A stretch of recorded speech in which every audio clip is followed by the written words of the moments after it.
नमस्ते, कैसे हो आप सब।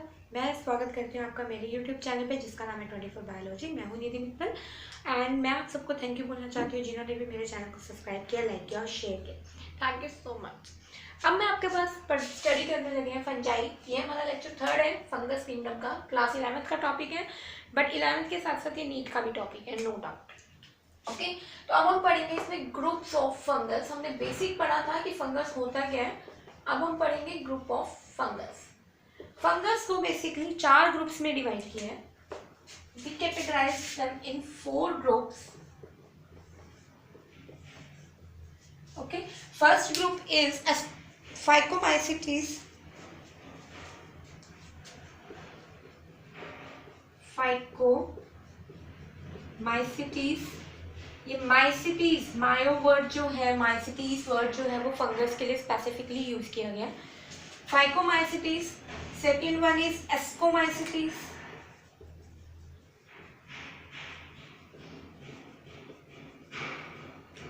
ओके, नेक्स्ट वन इज भूल गई एस्कोमाइसिटीज, बेसिडियोमाइसिटीज। कभी कभी टीचर्स के भी दिमाग से स्किप हो जाता है। Basidiomycetes and next last one is ड्यूटेरियोमाइसिटीज।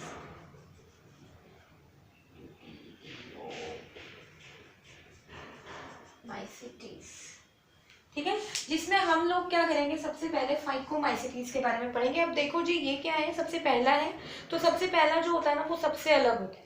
पहला और लास्ट जो होता है ना वो बीच के ग्रुप से हमेशा अलग मिलेगा आपको, क्योंकि ये स्टार्ट होता है किसी भी किंगडम का और ये एंड होता है किसी भी किंगडम का। तो स्टार्टिंग और एंड में कहीं ना कहीं चेंजेस आते हैं, कहीं ना कहीं वेरिएशन आई हुई होती है और वो आनी मस्ट भी है। तो सबसे पहले मैं आपको कराऊंगी फाइकोमाइसिटीज के बारे में।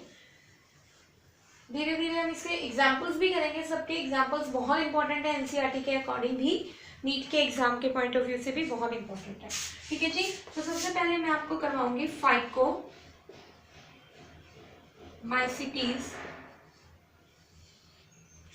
अब ये मत कहना फाइको का मतलब क्या होता है, प्लांट्स होता है जी, नहीं, फाइको का मतलब प्लांट्स नहीं है। ठीक है, फाइकोमाइसिटीज बेसिकली ये सबसे ज्यादा छोटू सा निन्नू सा नानू सा आपका क्या है, फंगस का एक ग्रुप है जिसमें ज्यादा नहीं, सिर्फ 1000 स्पीशीज रहती हैं। बहुत छोटी फैमिली है, वैसे फंगस की फैमिली बहुत बड़ी है, लेकिन इसमें क्या बहुत छोटी सी फैमिली, सिर्फ 1000 स्पीशीज रहती है, इससे ज्यादा नहीं मिलेंगी आपको। ठीक है जी, बाकी फंगस का काम क्या होता है, ये सबसे सिंपल है। और फंगस का बेसिक काम क्या होता है, कहाँ ग्रो करती है, जो मॉइस्ट एरिया होता है ये वहां पर ग्रो करती है। ठीक है, तो ये भी कहाँ ग्रो करेंगी जी, मॉइस्ट एरिया में। आपकी एनसीईआरटी में लाइन दे रखी है मॉइस्ट एंड डैम्प एरियाज, तो ये भी मॉइस्ट और डैम्प एरियाज में, यानी कि जहाँ थोड़ा थोड़ा गीला गीला सा, अंधेरा अंधेरा सा, ठंडक ठंडक सी रहेगी, ये भी वहां ग्रो करेंगे मॉइस्ट एंड डैम्प प्लेसेस पे।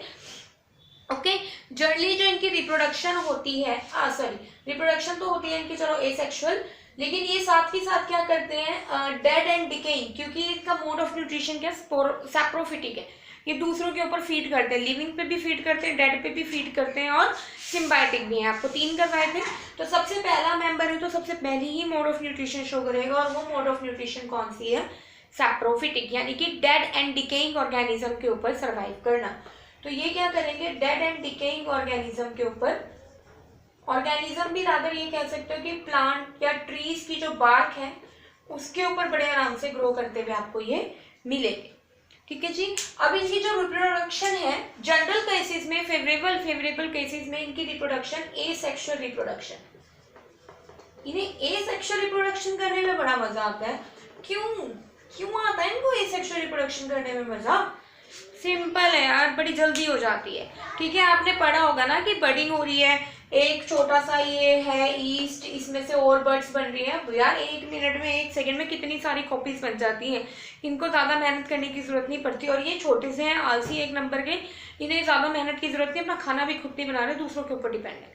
ठीक है, तो इस चक्कर में हम क्या बोलते हैं कि ये क्या करते हैं, एसेक्सुअल रिप्रोडक्शन शो करते हैं, क्योंकि इसमें इनको मेहनत नहीं करनी पड़ती। दूसरा रीजन क्या है इनकी एसेक्सुअल रिप्रोडक्शन करने का, कि इनकी जो बॉडी होती है, जो मेन बॉडी होती है फंगस की, वो हैप्लॉइड होती है। हैप्लॉइड का मतलब सिंगल सेट ऑफ क्रोमोसोम होता है, और जिसमें सेक्सुअल रिप्रोडक्शन होती है उनमें मेनली जो बॉडीज जो होती हैं वो डिप्लॉइड होती हैं।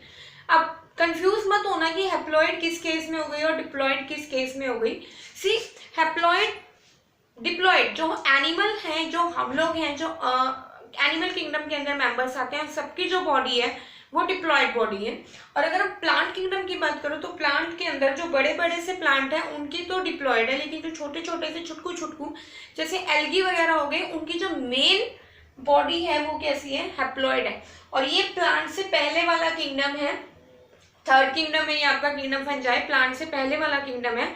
तो इनकी प्लांट बॉडी है, इनकी जो बॉडी बननी चाहिए वो तो बननी ही हैप्लॉइड है, ठीक है। तो इनकी बॉडी क्या है, हैप्लॉइड है, यानी कि सिंगल सेट ऑफ क्रोमोसोम है इनके पास, ठीक है। और होते कैसे हैं ये देखते हैं, होते कैसे हैं। ये रहा इनका हाइफे, हाइफे बताया था मैंने आपको। और ये कैसा होता है, एसेप्टेड, क्योंकि सबसे सिंपल है ना, तो ये ज्यादा अपने अंदर इतनी ज्यादा झंझट नहीं पड़ रहा, ये तो सिंपल जैसी बनी वैसे के वैसे उठा के ले आया, इसको कोई जरूरत ही नहीं थी ज्यादा चेंज करने की। कहता मैं नहीं चेंज करता, कौन अब बीच में सेप्टेड बनाएगा, कौन कितनी मेहनत करेगा, नहीं ये नहीं करता, ये बहुत आलसी है, ठीक है। तो इनका जो ये हाइफे है वो कैसा हुआ बेटा जी, इनका हाइफे हुआ एसेप्टेड एंड कॉइनोसिटिक, फिनोसिटिक या कॉइनोसिटिक व्हाटएवर यू कॉल इट, मैंने आपको पहले भी बोला था। कॉइनोसिटिक का मतलब क्या होता है, जब मल्टी सेलुलर बन जाते हैं, मल्टी न्यूक्लिएट बन जाते हैं, जब इनके अंदर काफी सारे न्यूक्लियस प्रेजेंट होते हैं एक साथ, तो उस कंडीशन में इसको क्या बोलते हैं, कॉइनोसिटिक बोल देते हैं, ठीक है जी। अब ये रिप्रोडक्शन कैसे करते हैं, अब इनके लिए एसेक्सुअल रिप्रोडक्शन करने के अलग अलग तरीके होते हैं। ये बेसिकली क्या करते हैं, मैं यहाँ पे बना रही हूँ छोटू सा करके एक, ये गोल सी काली सी बॉडी बना लेते हैं, हमें काली नजर आती है बेसिकली ये, पर काली होती नहीं है, ठीक है। तो ये एक छोटी सी बॉडी बना लेते हैं जिसको हम क्या बोलते हैं, स्पोरेंजियम।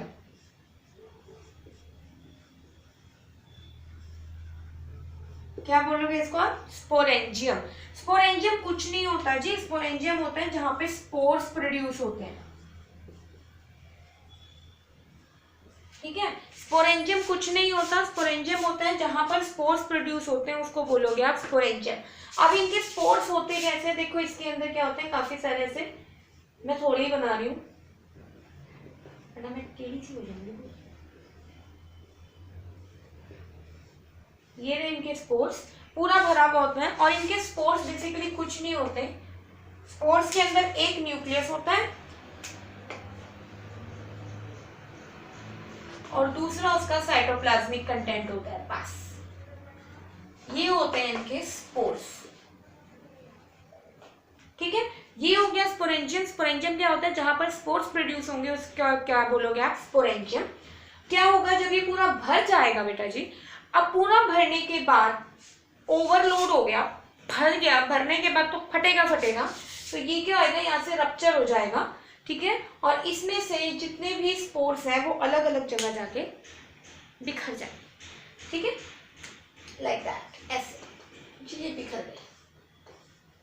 अब अगर इन्हें कुछ मिल गया तो ठीक है, अगर नहीं मिला तो भी ठीक है, क्योंकि स्पोर्स जो होते हैं ना बेटा जी, वो क्या करते हैं, वो अपने आप को सर्वाइव करवा सकते हैं।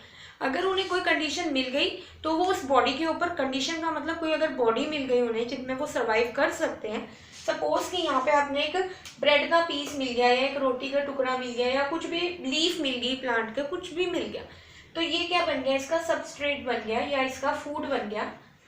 सबस्ट्रेट लिख रही हूँ मैं वैसे इसको, क्या होगा जी, ये आया इसके ऊपर टहलता हुआ, मिल गया ना इसको, ये फटाफट अटैक करेगा, इसको जैसे ही अपना खाना मिलेगा फटाफट उस पर अटैक करेगा एंड और यहीं पे ये ग्रो करना शुरू कर देगा, जैसे ये पहले कर रहा था यहाँ पर, ठीक है। तो इसे आप क्या बोलते हो जी, ये हो गए इसके स्पोर्स। स्पोर्स को अगर बॉडी मिल गई तो ठीक है, ये ग्रो कर लेगा, अगर नहीं मिली तो कोई बात नहीं, ये रेस्टिंग स्टेज में चला जाएगा। ये अपने आप को प्रोटेक्ट करने के लिए अपने चारों ओर एक सुरक्षा कवच ले लेगा। सुरक्षा कवच मतलब सेल वॉल या सिस्ट बना लेगा, मोटी सी लेयर बना लेगा कि जब इसको कोई कंडीशन मिलेगी फेवरेबल तो उसके बाद ये क्या करेगा, सर्वाइव कर लेगा, उसके बाद ये ग्रो कर लेगा नॉर्मल। अगर नहीं मिली तो ये पड़ा ऐसे, इसका कुछ नहीं जाएगा। ठीक है, ये होते हैं आपके स्पोर्स। अब फंगस के अंदर स्पेशली जो स्पोर्स होते हैं वो अलग अलग टाइप के होते हैं। तो इसमें जो आपके एनसीईआरटी में स्पोर्स हैं वो 2 स्पोर्स हैं जी। वो कौन कौन से हैं? पहला स्पोर है जू स्पोर और दूसरा है अप्लानोस्पोर। जू स्पोर्स और अप्लानोस्पोर्स इसके अंदर प्रोड्यूस होते हैं। ठीक है, और वो कैसे होते हैं जी? जू स्पोर्स जो होते हैं ये मोटाइल होते हैं और अप्लानोस्पोर्स नॉन मोटाइल होते हैं, यानी कि एक चल सकते हैं और एक नहीं चल सकते। आपकी एनसीईआरटी के अंदर ये चीज बहुत अच्छे से मेंशन है कि कौन सा मोटाइल है और कौन सा नॉन मोटाइल। मोटाइल का मतलब होता है जो मूवमेंट शो कर सकता है। जैसे अभी मैं यहाँ खड़ी हूँ, मैं अपनी जगह से हिल के कहीं नहीं जा रही। ठीक है, अगर मैं सपोज ऐसे ही खड़ी रह जाऊँ या कोई एक स्टैचू है वो ऐसे ही खड़ा है, वो अपने आप से हिल नहीं पा रहा, तो वो क्या हो जाएगा? नॉन मोटाइल हो जाएगा। ठीक है, और अगर हम चल के जा रहे हैं कहीं पे तो हम क्या हो जाएंगे? मोटाइल हो जाएंगे। क्लियर हुआ आपको? ये है आपके पास एसेक्सुअल रिप्रोडक्शन। अब मैं आपको करवा रही हूँ इसकी सेक्सुअल रिप्रोडक्शन। अब सोचो, ये छोटू सा तो है आपका, ये कैसे सेक्सुअल रिप्रोडक्शन करेगा? इसके पास तो गैमीट भी नहीं है। सेक्सुअल रिप्रोडक्शन होती क्या है? जब हमने फर्स्ट चैप्टर कर रहे थे तो मैंने आपको बताया हुआ है उसमें। What is asexual reproduction? Basically what you call it. मेरा गला हमेशा फटेगा। सेक्सुअल रिप्रोडक्शन का सीधा सीधा मतलब है फ्यूजन ऑफ गैमीट्स। जी गैमीट फ्यूज कर गए तो ठीक है, नहीं करे तो ये हो जाएगी एसेक्सुअल रिप्रोडक्शन। ये एक फ्यूजन ऑफ गैमीट्स। अब गैमीट्स का नेचर कैसा होता है? गैमीट्स को हम सिंबलाइज करते हैं एन से। एन का मतलब होता है हैप्लॉइड। हैप्लॉइड का मतलब सिंगल सेट ऑफ क्रोमोसोम।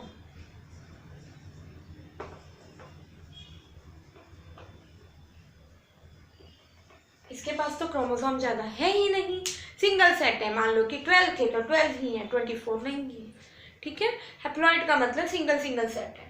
ठीक है, तो अब इस कंडीशन में ये सेक्सुअल रिप्रोडक्शन कैसे करेगा? क्योंकि जब गैमीट्स बन रहे होते हैं तो गैमीट्स हमारे हैप्लॉइड होते हैं और गैमीट्स बनने के लिए मियोसिस का होना जरूरी है।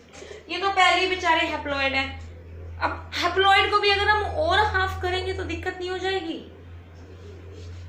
हो जाएगी ना। वैसे भी ये सेक्सुअल रिप्रोडक्शन जो कर रहे हैं अपनी मजबूरी में कर रहे हैं, कोई खुशी नहीं मिल रही है सेक्सुअल रिप्रोडक्शन करके। ये खुश है ए सेक्सुअल रिप्रोडक्शन में जहाँ पे इनकी कार्बन कॉपीज निकल के आ रही हैं। ज्यादा मेहनत नहीं करनी भाई, ये सेक्सुअल रिप्रोडक्शन में तो बहुत मेहनत है। ठीक है, तो ये कब होगा? जब इनको मजबूरी होगी, अनफेवरेबल कंडीशन आएगी इनके पास, यानी कि जब नेचर इन्हें फोर्स कर देगा कि चलो भाई अब तो सेक्सुअल रिप्रोडक्शन कर ही लो, मुझे चेंज चाहिए। हमारे नेचर का एक रूल है, हमारे नेचर को चेंज चाहिए होता है, वो किसी भी चीज में स्टेशनरी पे या रुक नहीं सकता। ठीक है, अब दिन और रात भी तो चेंज होते हैं ना, तो उसी तरीके से इसको फंगस को भी चेंज चाहिए। नेचर को चाहिए कि फंगस के अंदर थोड़ा सा चेंज हो, तो नेचर क्या करेगा? उसे शिफ्ट कर देगा, उसके कंफर्ट जोन से बाहर निकाल देगा और उसे पहुंचा देगा सेक्सुअल रिप्रोडक्शन। इसका कंफर्ट जोन क्या था?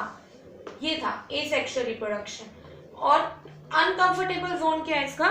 Sexual reproduction. तो ये क्या करेगा? ये सेक्सुअल रिप्रोडक्शन पे पहुंच जाएगा अनफेवरेबल कंडीशन के टाइम पे। अब अगर अनफेवरेबल कंडीशन मिल रही है तो डेफिनेटली वो क्या है, आपको या किसी को भी, फंगस को भी परेशान तो करेगी। फंगस तंग आ जाएगा कि यार क्या है, अब तो मतलब हद ही हो गई, अब मुझे काम करना ही पड़ेगा, तो इसके अलावा मेरे पास और कोई रास्ता नहीं है। तो ये क्या करेगा? अनफेवरेबल कंडीशन में सेक्सुअल रिप्रोडक्शन शिफ्ट करेगा। अब क्वेश्चन इज दैट कि गैमीट बन नहीं सकते क्योंकि ऑलरेडी हैप्लॉइड है। ठीक है, तो आखिर में इनकी सेक्सुअल रिप्रोडक्शन होएगी कैसे? चलो ये खुद ही करते हैं बेचारे मजबूर होके, नेचर ने कुछ छोड़ा नहीं ना इनके पास करने के लिए।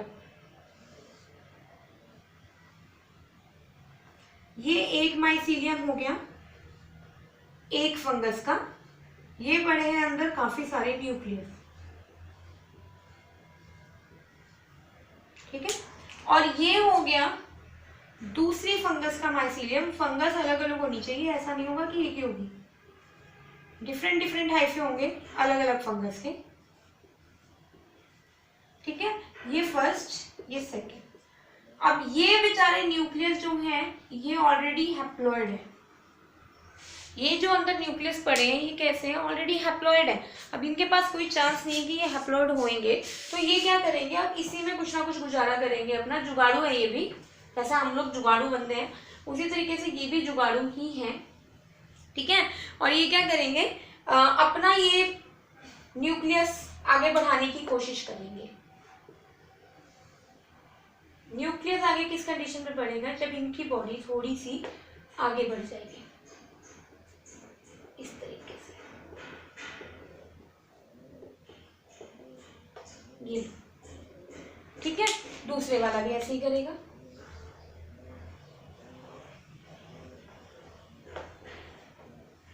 ये कार्टून करेक्टर सा लग रहा है, कोई याद नहीं है मुझे, मैं कार्टून देखती नहीं हूँ ज़्यादा क्या मैं देखती नहीं हूँ, ठीक है।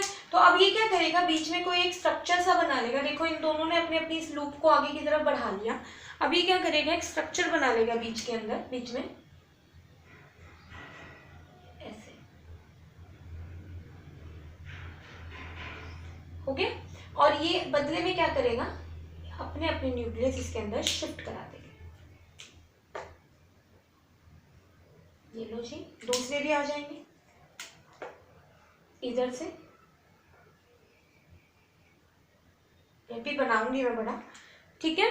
अब देखो हुआ क्या है, इनका साइटोप्लाज्म फ्यूज हुआ। सबसे पहले क्या फ्यूज हुआ, इनका साइटोप्लाज्म फ्यूज हो गया दोनों, इसका भी और इसका भी। ये देखो यहाँ पे साइटोप्लाज्म फ्यूज हो गया, ठीक है। तो इस फ्यूजन ऑफ साइटोप्लाज्म को आप क्या बोलोगे, प्लाज्मोगेमी। आपकी एनसीईआरटी में गिवन है ये 2 पॉइंट्स करके इधर पेज पे, ठीक है। तो उसको आप अंडरलाइन कर लेना, व्हाट इज प्लाज्मोगेमी।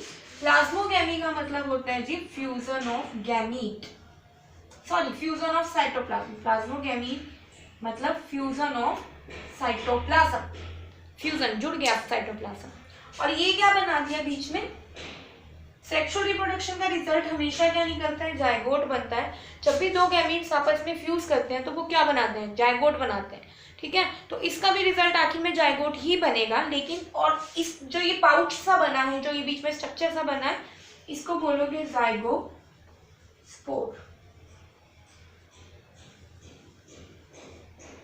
या जाइगोस्पोरेंजियम,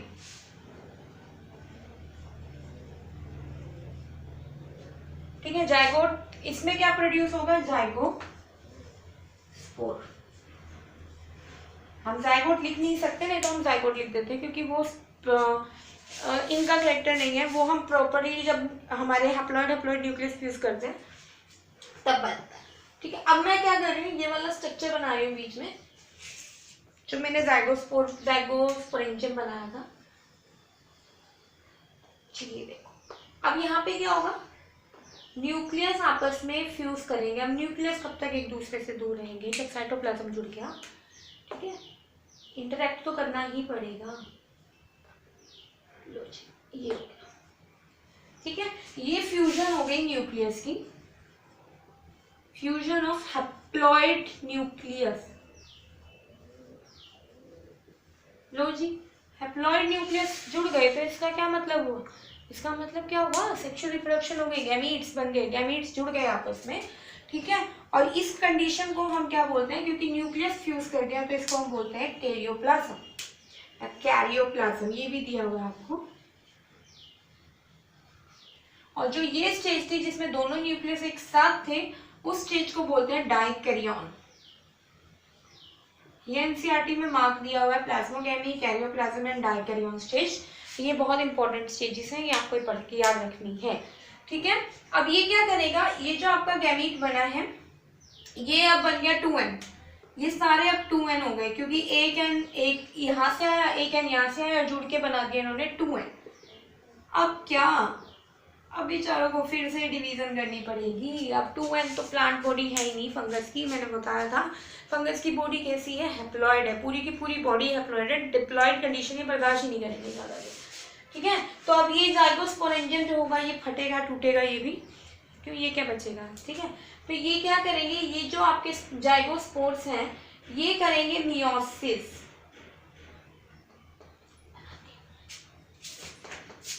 ये जो आपके जाइगोस्पोर्स बने हैं ये 2n है, ये करेंगे मियोसिस। मियोसिस का क्या मतलब होता है, मियोसिस का मतलब होता है हाफ डिवीजन, यानी कि ये कैसे थे 2n थे तो अब क्या बना देंगे nn बना देंगे, बन गए nn, ठीक है। यानी कि हो गए हैप्लॉइड, और ये सारे हैप्लॉइड जो है अब अगेन इनको कोई बॉडी मिलेगी तो ये फिर से ग्रो करना स्टार्ट कर देंगे माइसीलियम के अंदर, ठीक है। और फिर से ये नई फंगस ग्रो करना स्टार्ट कर देंगे। ये थी सेक्सुअल रिप्रोडक्शन। सबसे पहले होती है प्लाज्मोगैमी, न्यूक्लियस ही इनके गैमीट की तरह बिहेव करेंगे, जुड़ेंगे इनके साइटोप्लाज्म, होगी प्लाज्मोगैमी। एक स्टेज आएगी जिसमें 2 न्यूक्लियस एक साथ प्रेजेंट होंगे तो उसको बोल देंगे डाइकैरियोन स्टेज। फिर ये 2 न्यूक्लियस आपस में फ्यूज कर जाएंगे तो बना देंगे कैरियोप्लाज्म। फ्यूज करने के बाद सारे के सारे डिप्लॉइड बन गए। डिप्लॉइड को हाफ होना जरूरी है, तो वो हाफ होके बेटा जी क्या करेगा जी, मियोसिस करेगा। क्या करेगा, मियोसिस करेगा, और मियोसिस करने के बाद 2 हैप्लॉइड बॉडीज बन जाएंगी, और ये हर हैप्लॉइड बॉडी जो है वो फिर से एक न्यू फंगस में ग्रो करेगी। इसके एग्जाम्पल्स बहुत आसान है, इसके एग्जाम्पल याद करना।